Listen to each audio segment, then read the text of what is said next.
Everybody pivoted. We started delivering.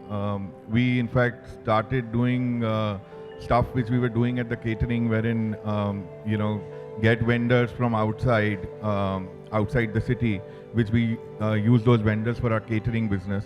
We started something called a pop-up, and we were doing these pop-ups over weekends and delivering their stuff through our base kitchen. So I think everyone in the catering business started doing different stuff to figure out, and like he said, COVID determination, kind of finding our way to survive. But coming to where we stand today, Varun had a valid point that we can't be sure what the future is like, but thankfully future is looking good.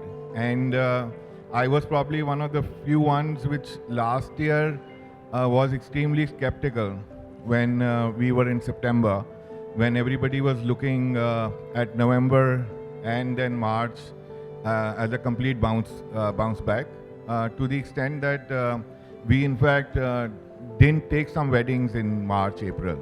2-3 big weddings we pitched for them.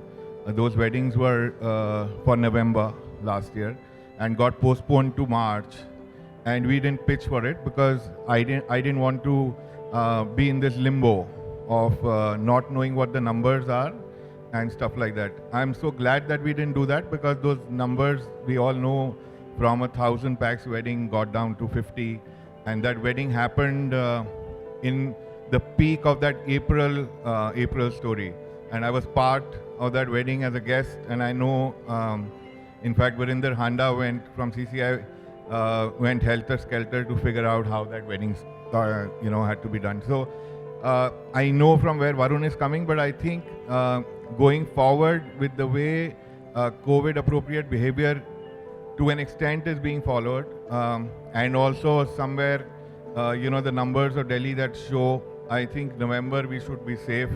Hopefully, basically, March again would be good. So let's be positive about where we are. We are bouncing back, and what we've learned over the last 2 years in the catering business is that, like I said, the COVID appropriate behavior.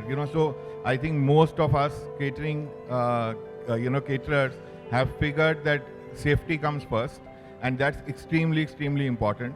And rather than jumping, and I remember having a conversation with Varun last year, and he said, don't jump and start doing functions for 300, 400, 500.